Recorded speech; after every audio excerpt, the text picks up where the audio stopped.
Ողջույն սիրելի հայրենակիցներ, օրը 5 շաբթի է եւ մեր հերթական զրուցելու օրն է։ Մինչեւ բուն թեմային ասնել ուզում եմ ցույց տամ, թե ինչ արհավիրք է Հայաստանի Հանրապետության ժողովուրդը ձևավորել։ Սա մեր ազգային ժողովն է, հանայք։ Եվ դա իրանց համար ընդունելի է։ Ամենայն հայոց կաթողիկոսը Գարեգին երկրորդն է։ Կարամ հիմա մի հատ անուն ազգանուն տամ եւ դուք խառնվեք իրար։ Դմդմփու արեք կաթողիկոսի անունը լսելուց, դա է մակարդակը։ Էդ եք դուք, էդ։ Որտորում եմ մնալ օրակարգի սահմաններում։ Այսինքն հաստատում եք, որ Կտրիչ Ներսիսյանը զավակ ունի, էդ է ձեր։ Ուրեմն Հայաստանը կանգնած է Կտրիչ Ներսիս Հայաստանը կանգնած է այնպիսի մարտահրավերների առաջ, որ ուղղակի, չգիտեմ, էլի շատ բարդ խնդիրների առաջ ենք մենք կանգնած, բայց Հայաստանի Հանրապետության խորհրդարանը, որը ձևավորել է մեր ժողովուրդը, եւ թող ոչ ոք չփորձի խուսափել այդ պատասխանատվությունից, որ ձևավորել է այս խորհրդարանը, զբաղված է ինչով, կաթողիկոսի անունը տալով, սեղաններին խփելով, ծապ տալով, բան եւ Հայաստանի Հանրապետության մարտահրավերների վերաբերյալ որևէ խոսակցություն չկա։ Ուտեղ, ինչպես միշտ, առաջ է գալիս Իլհամ Ալիևը, որի մասին ես շատ եմ խոսել, այն իմաստով նաև, որ Հայաստանի Հանրապետությունը անցել է կառավարման Ադրբեջանի կողմից։ Մեր ներքին կյանքը, մեր արտաքին քաղաքականությունը, մեր որոշումները, որոնք ինքնիշխան պետք է լինեին, տոտալ անցել են ադրբեջանական կառավարման տակ։ Հիմա տեսեք ինչ է ասում Ալիևը։ Շատ հանգիստ պետք է սա լսել եւ վերլուծել։ Զենգեզուր էլեկտրիկ դահլիզի üçün Իլհամ Ալիևը կարծում է ադրբեջանական հոսանք գնելով Հայաստանը կարող է դիմակայել էներգետիկ ենթադրյալ ճգնաժամին։ Երկար պատմելով այն մասին, որ իրենց էներգետիկ նախագծերը կգերազանցեն Նախիջևանի կարիքները, Ադրբեջանի նախագահը երեք խոսեց նաև մեծ ծավալներով էլեկտրաէներգիայի արտահանման ծրագրերից Հայաստանի տարածքով ու նաև Հայաստան։ Ալիևը հայտարարում է Հայաստանի տարածքով Ադրբեջանից Նախիջևան էլեկտրահաղորդման նախագիծը պատրաստ է։ Իրականացման համար առավելագույնը 6 ամիս կպահանջվի։ Հույս ունի Երևանը չի ձգձգի։ Յանեբելը yarımstansiyalara Մեր մասնագետների կողմից Հայաստանի տարածքում անցկացված վերլուծության արդյունքում նույնիսկ որոշ Նախ ադրբեջանական մասնագետներ են եկել Հայաստանի տարածք, վերլուծություններ են արել, որոշել են թե որտեղ պետք է տեղադրեն էլեկտրական սյուները։ Բան մենք տեղյակ չենք, բացարձակապես ոչ մի կերպ Հայաստանի Հանրապետության իշխանությունները մեզ չեն տեղեկացրել, եւ Հայաստանը կառավարող Ալիևը տեղեկացնում է մեզ, որ մասնագետներ են ուղարկել, այս հարցերը քննարկում ենք բան։ Մյուս բանը, որ Ալիևը ասում է, մեզ ասում է, որ Հայաստանը էներգետիկ ճգնաժամ պետք է ունենա։ Նայեք, Հայաստանում էներգետիկ ճգնաժամ չկա։ Հայաստանը ոչ միայն ինքնաբավ երկիր է էներգետիկայի իմաստով, այլ նաև Հայաստանը էներգետիկ սպառողից նաև արտադրող է հիմա։ Այսինքն ինքը ոչ միայն արտադրում է, սպառում է, նաև վաճառում է, էներգիա տրամադրում։ Հիմա մեզ էներգիա վաճառող երկրին ասում է, որ մենք ունենք էներգետիկ ճգնաժամի խնդրեմ։ Ճգնաժամ ենք մենք ունենալու, Ալիևն է ասում։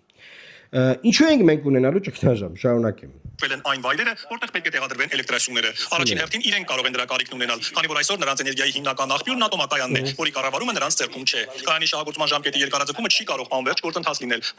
Յոպե, այս հարցին ոչ ոք չի անդրադառնում։ Ալիևն ասում է, քանի որ իրենց էներգիայի միակ աղբյուրը, հիմնական աղբյուրը ատոմակայանն է, եւ դրա կառավարումը իրենց ձեռքում չէ, ու միտքը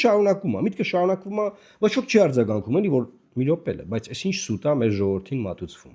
Հայաստանի Հանրապետության ատոմակայանը կառավարվում է Հայաստանի Հանրապետության կողմից։ Հայաստանի Հանրապետության ատոմակայանի տնօրենը Հայաստանի Հանրապետության ԱԱԾ նախկին տնօրենն է, որը նշանակվել է համապատասխան ընթացակարգերով, եթե չեմ սխալվում, էներգետիկայի նախարարություն դե չունենք, սա մի մեծ ապուշություն էր, որ ժամանակին լուծարվեց էներգետիկայի նախարարությունը,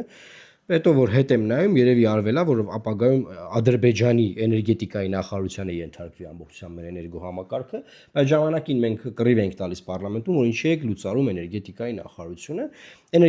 նախարարությունը, որքանով որ ինձ է հայտնի, լուծարվելուց հետո այդ բլոկը տեղակայվել է էկոնոմիկայի նախարարության մեջ։ Եվ այդ ընթացակարգերի ատոմակայան ունի տնօրեն, այսինքն Հայաստանի Հանրապետության ատոմակայանը կառավարվում է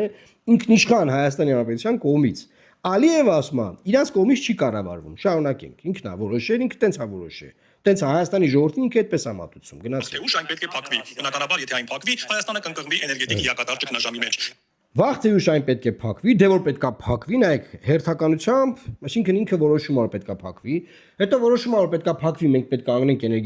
էներգետիկ ճգնաժամի մեջ, դե որ պետքա փակվի, պետք է անգնենք էներգետիկ ճգնաժամի մեջ, պետքա իրանցից էլեկտրաէներգիա գնենք։ հասկանում եք, մենք ով ենք։ Մենք զուտ ադրբեջանական ապրանք, ադրբեջանական տոկ, ադրբեջանական գազ սպառողներ ենք դառնալու ապագայում։ Սա Ալիևի տեսլականը մեր մասին։ Հետևաբար էներգիայի լրացուցիչ աղբյուրը միայն օգուտ կարող է բերել։ Այո, միանշանակ եւ աներկբա Հայաստանի եւ Այս մեր վարչապետն է։ համակարգերը միանալու են իրար։ Վարչապետ Փաշինյանը տարեսկզբին էր խոսել երկու երկրների էներգետիկ համակարգերի միացման մասին, բայց գործնական քայլերի մասին դրանից հետո չի հաղորդվել, այդ թվում որ ադրբեջանցի մասնագետները Հայաստան են եկել ուսումնասիրության։ Մասնագետներ արդյոք Հայաստանում եղել են եւ անցկացրել։ Նայեք, երկու երկրների էներգետիկ համակարգերի միացման մասին վարչապետը հայտարարել է, որ այո, աներկբա միանշանակ անպայման պարտադիր պետք է մեր էներգետիկ համակարգերը միանան իրար։ Նայեք, եթե խոսքը գնում է այն մասին, որ օրինակ ոնց որ մենք աշխատում ենք Վրաստանի հետ, Իրանի Իսլամական Հանրապետության հետ օրինակ Իրանը մեզ գազ է տալիս, մենք այդ գազից էներգիա ենք արտադրում, հետ ենք տալիս իրանց։ Ինչ որ նմանատիպ գործարքների մասին դա ուրիշ բան է։ Բայց փակել մեր ինքնիշխան էներգոռեսուրսը,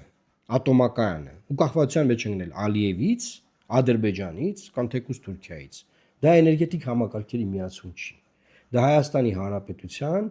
էներգետիկ անվտանգության լուծարումն է, այսինքն Հայաստանի Հանրապետությունը էներգետիկ անվտանգության տեսանկյունից նույնպես ինքնալուծարման է գնում։ Եվ ըստ էության չի գնում ինքնալուծարման, այլ Ադրբեջանի կողմից կառավարվող այս process-ը մեզ տանում է ինքնալուծարման, լուծարում են մեր էներգո համակարգերը։ Հիմա ինչ որ պայ Հայաստանի Հանրապետության ժողովուրդը պետք է որոշում կայացնի, որ ովքեր են օրինակ ուզում ադրբեջանական կախվածության մեջ ապրեն եւ ովքեր չեն ուզում ադրբեջանական կախվածության մեջ ապրեն։ Ովքեր որ չեն հիշում ադրբեջանական կախվածության մեջ ապրել, ես հիշեցնեմ։ Դա իրավիճակ էր, երբ որ Ադրբեջանը անդադար պայթեցնում էր գազամուղերը եւ առաջացնում էր էներգետիկ ճգնաժամեր Հայաստանի Հանրապետությունում։ Երբ որ մենք դարձանք ինքնիշխան այս իմաստով եւ Հայաստանի Հանրապետությունը ոչ միայն սկսեց ինքը լինել էներգետիկ անկախ, այլ նաեւ ինքը ունենալ էներգիայի ավելցուկ եւ վաճառել այդ էներգիայի ավելցուկը։ Ոնց են մեր ատոմակայանը փակում Ալիևենք փակում են մեր ատոմակայանը հետեւյալ կերպ։ Թույլ չեն տալիս, որ Հայաստանի Հանրապետության կառավարությունը որոշում կայացնի նոր էներգաբլոկ կառուցելու վերաբերյալ, որի առաջարկները կան, եւ տանում են նրան, որ այդ ժամկետները լրանան, որոշում չկայացնելու արդյունքում, եւ վերջում Հայաստանի ատոմակայանը փակվում է եւ նորը չի կառուցվում։ Հետո խնդրեմա չի առաջանում, Հայաստանի վարչապետը կանգնում է, ասում է ժողովուրդ ջան, հիմա մութա չէ, ցուրտա չէ, էլեկտրաէներգիայի խնդրեմ կա, չէ, հա, ժողովուրդ ջան, կա, չէ, հա։ Դե ինչ ա եղել, եկեք Ադրբեջանից առնենք, բոլորը ասել են, հա, դե բերեք առնենք։ Այդ որոշումները, որ վաղը մյուս օրը մենք չհանգենք այս կախվածության, այսօր են կայացվում։ Բայց քանի որ այսօր են կայացվում եւ Հայաստանում չկա քաղաքական էլիտա, որ այս թեմաներով զբաղվի, հասկանա։ Քաղաքական էլիտան կաթողիկոսի անունով է զբաղվում, ասենք, անունը ոնց է գրվում, паспортով կամ ոնց չի գրվում, կամ սեղանին դմդմփացնել կամ բան։ Եվ սա մեր արտաքին հարաբերությունների ազգաժողովի նախագահն է, տեսեք ինչ ասում։ Ալիևն ասում է մեր մասնագետներն եկել են Հայաստան, ինքը ինչ ասում։ Դրա մասին կառավարության գործընկերները ավելի մանրամասն տեղեկատվություն կտան։ Ազգային ժողովի արտաքին հարաբերությունների հանձնաժողովի նախագահի պաշտոնին հավակնող քաղաքացիական պայմանագրի Սարգիս Խանդանյանը չբացառեց, որ Հայաստանը Ադրբեջանից հոսանք կունի։ Պնդեց ադրբեջանցի մասնագետների այցի մանրամասներից տեղյակ չէ։ Ադրբեջանի էլեկտրաէներգիա ստանալու մասին ու դա դեպի Հայաստան խոսակցությունից բան չկա։ Արտաքին հարաբերությունների հանձնաժողովի նախագահ տեղյակ չի ադրբեջանական մասնագետներն եկել Հայաստան, որոշել են թե որտեղ պետք է տեղակայեն այդ իրանց սյուները բան եւ այլն ինքնիշխան երկիր է էլի Հայաստանը։ Բայց դա բացառված չէ, այսինքն դա հաշվի առնելով որ հաղորդակ Բաքրուկ դահոկը էլեկտրաէներգիայի փոխանակման նաև որոշակի նախագծեր կան։ Ազգային ժողովի ընդդիմադիր ուժեղ Հայաստան խմբակցության ղեկավար Նարեկ Կարապետյանի խոսքով իրենց ուժը տեղյակ է եղել ադրբեջանցիների հայցից։ Թերևս նախնի կապերով հենց նրանց ընտանիքին է պատկանում պետականացվող հեծը։ Ցավոք տեղակ են եղել ոչ թե պետական ինստիտուտների կողմից տեղեկացվելու արդյունքում, այլ մեր ունեցած կապերով մենք տեղեկացվել ենք, որ հարևան երկրից Հայաստան են եկել մասնագետներ եւ այցելություններ են կատարում Մեղրի տարածաշրջանի տարբեր հատվածներում։ Ժամանակահատված կասեք, երբ եղել է դա այցելություն։ 2 ամսվա մեջ, այս 2 ամսվա մեջ։ Եթե ինքնիշխանության Նարեկ հետ խնդիր չի Կարապետյանն էլ որպես ընդդիմադիր ֆրակցիայի ղեկավար ասում է, որ ինքը իրանք տեղյակ են եղել, որ ադրբեջանցիներն եկել են Հայաստան, այդ սյուները տեղադրելու հետ կապված ուսումնասիրություններ են անում Մեղրի տարածաշրջանում, մոտ 2 ամսվա լուր ասա, բայց որևէ ձևի այս լուրի մասին հրապարակային չեն խոսել, մամուլին չեն հայտնել, Հայաստանի Հանրապետության ժողովրդին չեն հայտնել։ Մենք դա իմացել ենք Ալիևից։ Այսինքն այս process-ի մասին իմացել է իշխանությունը, չի ասել մեզ, իմացել է մեր ընդդիմությունը, որ հիմա խորհրդանում է, չի ասել մեզ, եւ մեզ ով է ասում Ալիևը։ Այսինքն սա այն է, ինչին մենք հանգել ենք, հասկանում եք, սիրելի հայրենակիցներ։ Էսա իրավիճակը։ Ինչա պետք անել այս իրավիճակում։ Ինչա պետք անել, երբ որ ընտրություն չկա, ոչ մի բան չկա, Հայաստանը հաստատուն քայլերով գնում է դեպի Ադրբեջանի ենթակա պետության կարգավիճակին։ Ես չգիտեմ դա արդեն հետո պետություն կարելի է անվանել թե չէ, օրինակ իրանք անվանում են Արևմտյան Ադրբեջան, անունը տենց են որոշել իրանք, չգիտեմ ինչ դրոշ ունեն ընտրած, ինչ հիմն ալնելու, ոնց է լինելու, բայց սա է իրողությունը։ Ուզում եք այս նայելուց կարող նյարդայնանա, քիչ ուշ պատին տակ հեռախոսը կամ համակարգիչը կամ հեռուստացույցին խփեք բան, բայց սրանք էս իրողություններն են, որ մենք sense հանգիստ sense նայում ենք, ես ձեզ իրազեկում եմ, տեղեկացնում եմ, ու սա էլ ձեր ձևավորած պարլամենտ, այս դուք եք ձևավորել այս պարլամենտը, այս ձեր քաղաքական էլիտան է, ես չեմ ճանաչում այս քաղաքական էլիտային, որովհետև այստեղ որևէ մեկին ես չեմ ընտրել, ես սա ձեր ձևավորած խորհրդարանն է։ Ու հիմա դուք պետքա հետևություններ անեք։ Մենք ինչ ենք անում։ Մենք հանգիստ նստում ենք, սպասում ենք, որ Ալիևը Հայաստանի ամբողջ էներգահամակարգի կառավարումն էլ վերցնի ձեռքը, բացի այն որ քաղաքական որոշումներ են կայացնում։ Մենք սահմանադրություն փոխելը քաղաքական որոշում է։ Ալիևը որոշել է, որ պետք է փոխենք, դա արդեն ընթացքի մեջ է։ Բայց նաև Ալիևը որոշել է, որ պետք է մենք ունենանք էներգետիկ ճգնաժամ, հետո իրանցից էներգիա գնենք, դա էլ Ալիևը որոշել։ Դա Ալիևը որոշելու է ինչ ալուրով հացը թխենք, դա Ալիևը որոշելու է ինչ հակնենք, ասենք, ինչ շորեր հակնենք, ինչ աղոթքներ ասենք, ամեն ինչ որոշվելու է այնտեղ։ Եվ այնտեղ է որոշվում արդեն վաղուց։ Ինչ ենք մենք անում, էլի այս անալիզը կա, պատճառատյանքային կապ կա, թե ոնց ենք մենք հասնում այս հանգրվանին։ Եվ ասեմ Ադրբեջանում դատավճիռ կա արդեն, որ Հայաստանը ինքն է ագրեսիա արել Ադրբեջանի դեմ։ Այս նույն հայտնի հարցադրության մեջ ասում Հայաստանը չպետք է նեղանա, որ ինքը կապիտուլյացիա է ենթարկվել։ Կապիտուլյացիա բառից մի նեղվեք ասում։ Տեսեք, երկար ժամանակ Զանգեզուրի միջանցք բառից նեղվում էինք, չէ՞, ոնց Զանգեզուրի միջանցքով ասած, հələ բռնեք դրան, ըտով ասեց Զանգեզուրի միջանցք, ասես բաներ էր Նիկոլը խոսում։ Հիմա Զանգեզուրի միջանցք նորմալ է, վсё։ Հիմա կապիտուլյացիա բառն է տեղայնացվում։ Մի նեղվեք, որ դու կապիտուլյացիա եք ենթարկվել։ Հանգիստ տեղայնացրեք դա, փոխեք ձեր խոսույթը։ Facebook-ում արդեն մարդիկ կան գրում են, որ Հայաստանը եղել է ագրեսոր պետություն։ Հայ մարդը քաղաքացի մեր Facebook-ում գրում է. Հայաստանը եղել է ագրեսոր պետություն Լեռնային Ղարաբաղի հակամարտության կոնտեքստում։ Դե ագրեսոր պետության ինչ պետք է, պետք է դատեն, բոլոր ագրեսորներին պետք է դատեն, բոլոր զինվորներին, բոլոր